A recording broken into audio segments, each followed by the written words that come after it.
સ્વાગત છે। મહંત શ્રી નરદેવદાસ ગુરુ રક્ષાદાસ સાહેબ, સદગુરુ કબીર આશ્રમ સેવા ટ્રસ્ટ, બોરીસણા સેરીસા રોડ, રામનગર પાટિયા પાસે ગુરુ પૂર્ણિમાનો કાર્યક્રમ યોજાયો। આ કાર્યક્રમમાં આત્મીય ધર્મપ્રેમી ભક્તજનો, સદગુરુ કબીર આશ્રમ સેવા ટ્રસ્ટના ટ્રસ્ટીઓ, ભક્ત મંડળના ધર્મપ્રેમી ભક્તજનો, મહિલા મંડળની બહેનો, ભાઈઓ, વડીલો, અન્ય કબીર આશ્રમના મહંતો, સેવકો, ગ્રામજનો બહુ જ મોટી સંખ્યામાં ઉપસ્થિત રહ્યા હતા અને ગુરુ પૂર્ણિમાના કાર્યક્રમની સરસ ઉજવણી કરી હતી। આ કાર્યક્રમમાં મહિલા મંડળની બહેનો તેમજ કે શાહ મેનેજિંગ ટ્રસ્ટી શ્રી સર્વોદય ઉત્કર્ષ ટ્રસ્ટ કલોલ દ્વારા ગુરુ મહિમાની સમજૂતી તેમજ ભજન ગાઈને ભક્તગણોને મંત્રમુગ્ધ કરી દીધા હતા। આ સુંદર કાર્યક્રમનું આયોજન સદગુરુ કબીર આશ્રમ સેવા ટ્રસ્ટના મહંત નરદેવદાસ ગુરુ રક્ષાદાસ સાહેબ દ્વારા કરવામાં આવ્યું હતું। પધારેલા સેવકગણ દ્વારા પધારેલા તમામ મહંતોને ભેટ પૂજા કરી હતી તેમજ આરતી કરી મહાપ્રસાદ લઈ સૌ ભક્તગણો છૂટા પડ્યા હતા। રિપોર્ટર ભીખાભાઈ મકવાણા, કડી।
सदगुरु साहेब जी, रक्षादास महाराज जी। હવે આજે ગુરુ પૂર્ણિમાનો તહેવાર છે, એટલે દરેક જગ્યાએ પોતપોતાના ગુરુજનોને આ રીતે વંદન કરે, પૂજા કરે અને દરેક સક્રિય રીતે ભાવ ભક્તિથી એનું સન્માન કરે, એ આપણી ફરજ છે। અને કવિએ કહ્યું છે કે ગુરુ ગોવિંદ દોનો કરે इसको लागू पाए बलियारी गुरु आपकी जिन्हें गोविंद जी दियो दिखाए। એટલે આપણે બધા આપણે ગુરુની જગ્યા ઉપર જ છે અને આપણે નરદેવદાસ સાહેબ કાયમ અહીંયા રહે અને ગાદી કરી તરીકે આપણને સેવા આપે અને આવી શુભકામના પાઠવીએ અને શ્રી કે શાહ આપણને આ અંગે કંઈક સંબોધન કરવા ઈચ્છે છે તેમને વિનંતી કરો। સાહેબંગી સદગુરુ કબીર આશ્રમ સેવા ટ્રસ્ટ બોરીસણાના મહંત શ્રી નરદેવદાસ સાહેબ ગુરુ રક્ષાદાસ સાહેબ વધારે મહંતીઓ તથા આત્મીય ધર્મપ્રેમી ભક્તજનો ભાઈઓ બહેનો માતાઓ તથા વડીલો સર્વેને મારા લાખ લાખ વંદન। સાહેબંગી આજે ગુરુ પૂર્ણિમા સત્ય સ્વરૂપ આત્માના સુખ તરફ જવાનો સંદેશ આપનો ગુરુ પૂર્ણિમા મનુષ્ય જીવનને સુવ્યવસ્થિત કરનારી લઘુને મહાન બનાવનારી પૂર્ણિમા છે। ગુરુ એટલે ભારે મોટું જે નાના મોટા સુખ દુઃખમાં માન અપમાનમાં જીવન મૃત્યુમાં ચલાયમાન ન થાય એવા અચર પદમાં જે પ્રતિષ્ઠિત છે અને બીજાને પણ અચર પદમાં પ્રતિષ્ઠિત કરવાની જેઓ ક્ષમતા ધરાવે છે એ ગુરુ છે। એવા ગુરુઓનો આપણે જેટલો આદર કરીએ એટલો ઓછો છે અને આવા ગુરુઓના જ્ઞાનને જેટલું જલ્દી પચાવીએ એટલો આપણો બેડો પાઠ થવાનો છે। ગુરુ શબ્દનો બીજો પણ અર્થ છે ગુ એટલે અંધકાર અને રૂ એટલે પ્રકાશ। જીવાત્મા આગળ પોતાના પરમાત્માને ન ઓળખવાના કારણે જે અવિદ્યા અંધકાર છે એને પોતાના વચનો ઉપદેશો અને પોતાની સાધના પદ્ધતિ દ્વારા નિવૃત્ત કરીને જીવાત્માને શાશ્વત જીવનનો અનુભવ કરાવવાની વ્યવસ્થા કરવામાં આવે સક્ષમ એને ગુરુ કહે છે। ગુરુ સદગુરુ નથી તો મનુષ્ય અનાથ છે। જેના જીવનમાં સદગુરુ નથી, સદગુરુનું જ્ઞાન નથી એ અનાથ છે। ભલે ગમે તેટલી ધન સંપદા હોય પરંતુ મૃત્યુનો ઝટકો આવશે તો એ જીવ ક્યાંય પણ ભટકી જશે। જેમ વાવાઝોડું તણખલાને ઉડાવીને લઈ જાય છે એવી રીતે સમય જીવને ભટકાવતો રહે છે, ઉડાવતો રહે છે। જેના જીવનમાં સદગુરુ નથી ને કોઈ સાચો નિત્ય પણ નથી, કેમ કે સદગુરુને સાચા આત્માનું જ્ઞાન હોય છે અને સદગુરુ જ જાણે છે કે એનો સાચું હિત શામાં છે। ગુરુ પૂર્ણિમાનો પાવન સંદેશ સત્યમ શરણમ ગચ્છામિ। સત્ય સ્વરૂપ પરમાત્મા પોતે સદગુરુ કબીર સાહેબ હતા અને પૂનમના દિવસ જ છે પૂનમ એ છે એમના જન્મ થયો હતો અને એમણે તો શું શીખ્યું છે કે એમને શું શીખ્યું છે કે कबीर कहीं कमाल को दो बातें सीख ले कर साहेब की बंद की और भूखे के पूछ दे અને એ રીતે આ ચાલુ છે। કબીર સાહેબ તો કંઈ જાણતા નહોતા અને આપણે જે આપણા બધા છેલ્લાઓ બધા એમને આપવા જતા હતા બધું કંઈ લેતા નથી, સમજ્યા ને? આ પગે મૂકો અને એમાંથી આ લોકોને અન્નદાન આપતા હતા। અન્નદાન છે ને એ મોટા મોટું છે। કાઠિયાવાડની અંદર આપણે જઈએ ને તો ટુકડા આપે છે, ટુકડો એટલે ટુકડો તો હજી ટુકડો અને આ પણ હાલ ચાલુ છે અને કાયમ માટે ધારો કે આપણે કબીર સાહેબને ધારો કે યાદ કરતા રહીશું અને ગુરુજીનું સ્મરણ કરતા રહીશું, સમજ્યા ને? કે હવે ગુરુ બીના જ્ઞાન પાસે લાયો ભોલા ચેલા એક મારા જે સાધુ હતા અને પછી મને એવું શીખ્યું અને આખું ભજન છે પણ ભજનની બીજી વાત તો ગુરુ બીના જ્ઞાન પાસે લાયો ભોલા ચેલા। ગુરુ હોય તો જ્ઞાન મળે, જેવા તે મારા ભાર નથી ભાઈ, સમજ્યા? અજ્ઞાની ગુરુ ચાહે તો બધું થઈ ગયું છે કે ગુરુ કરીએ છીએ પણ ગુરુ એવો હોવો જોઈએ, જ્ઞાની હોવો જોઈએ અને જે ભગવાનના દર્શન કરાવે એવો ગુરુ હોવો જોઈએ અને તો જ આપણે સતુષ્ટ છે। એટલે કીધું ગુરુ ગોવિંદને ખરા એટલે ગુરુ અને ગોવિંદ બે બધા જ ઉભા છે।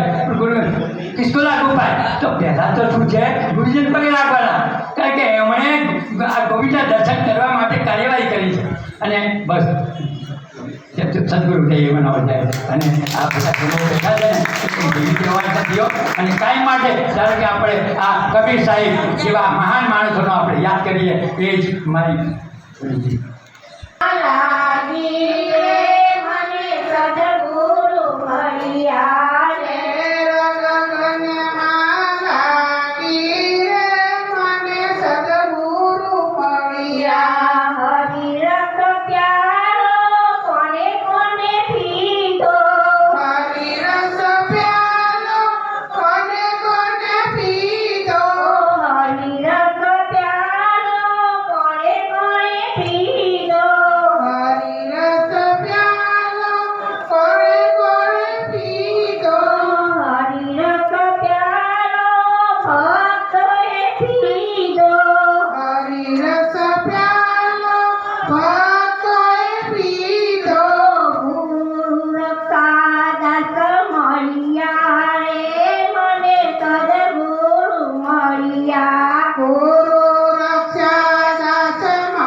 દુનિયા મુસાફિર ખાનું રે જરા મનથી વિચારજો દુનિયા મુસાફિર ખાનું રે જરા મનથી વિચારજો ખાલી કરીને જવાનું રે જરા મનથી વિચારજો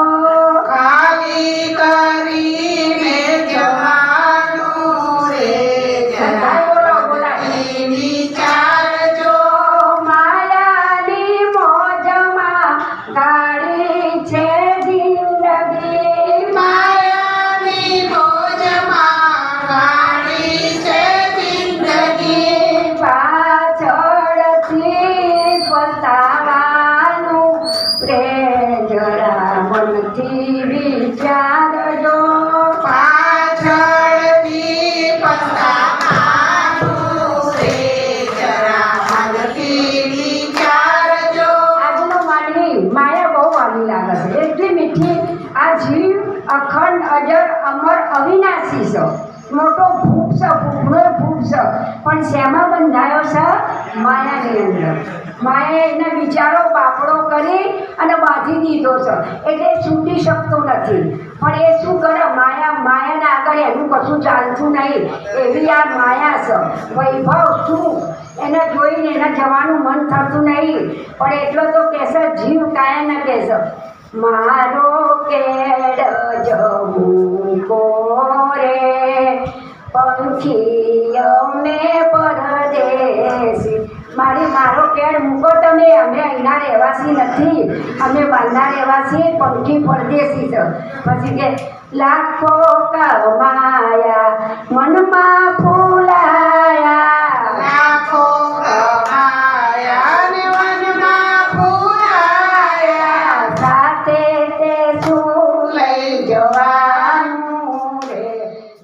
આવા ન્યૂઝ જોવા માટે સાબર આવાઝ યુટ્યુબ ચેનલને સબસ્ક્રાઇબ કરો અને લાઇક કરો, જેથી હવે પછીના દરેક સમાચાર સબસ્ક્રાઇબ કરેલા હશે તેઓને નવા સમાચારની માહિતી મળી જશે.